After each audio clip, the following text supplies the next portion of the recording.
TSL game of the day was here at the TCA ground. Was an interesting contest. It was Hobart, Brett Jeeves under the pump, taken against Burnie. Our first look at Burnie this year, which was interesting. And from the initial stages, Hobart really took it up to them, didn't they?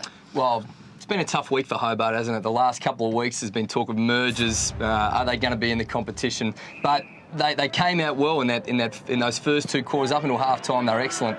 Andy Lee got away from young Lewinsky, who was giving up over 14 kilos in weight, 10 centimetres in height. As you can see by the highlights there, you got three pretty cheap ones, Andy Lee, and Lewinsky was probably Hobart's best all day. Yeah, they weren't kicking straight and early, the Dockers, that's for sure. 3 goals, 5 in that first quarter, and Hobart managed to kick 2 straight ones just to keep it tight. But they just managed to hold in there, and all of a sudden you found themselves, Hobart, back within a kick nearly at half-time, and we thought to ourselves at half-time, game on. Well, enter young Damon Smith, young Tasmanian Mariner player, taking a good mark there in the goal square. He kicked 4 goals in a 10-minute burst, lacing a big torpedo. He's got a bit of style about him. Oh, his hair's not all that stylish, but his play itself, there it is there, goal of the day, Damon Smith with a snap over the shoulder. He individually took the game away from Hobart. They had a 57-point lead at three-quarter time, and that was pretty much the end of the match. I reckon some of their veterans are pretty good for them too, weren't they? When I say veterans, the guys in the mid-20s, Walters, etc. Banham came in his own. He was on a hard tag from Clint Flood, of course.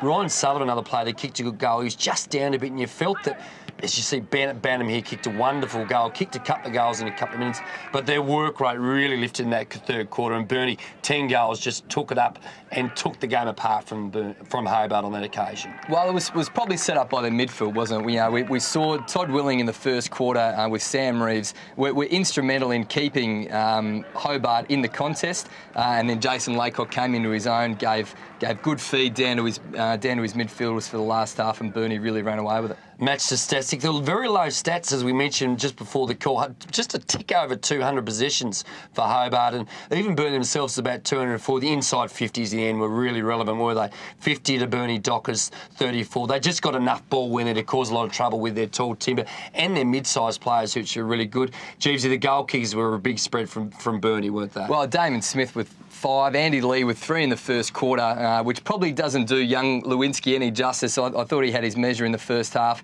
Banham with 2 late ones. Cade Monday, he's the leader of the Burnie Dockers. He was the captain today. He's not their full-time captain, of course, but he's just one of those guys that stands up when they really need him most. What they saw there, big clear, he just keeps giving a contest. Gavin Quirk, we know what he's got, but unfortunately today, not enough firepower for the Hobart Tigers. It was a big win for the Burnie Dockers to come down here in Hobart. They don't win down here often, and going forward, obviously, with a lot of finals football potentially around the corner, very important. Third spot is certainly up for grabs for Burnie. Yeah, well, they now find themselves in third spot with a game in hand there, so they'd be most pleased with their ladder position. Final score there, Burnie, 19 goals, 14, 128, defeating the Hobart Tigers, 11 goals, 3, 69, here at the TCA ground.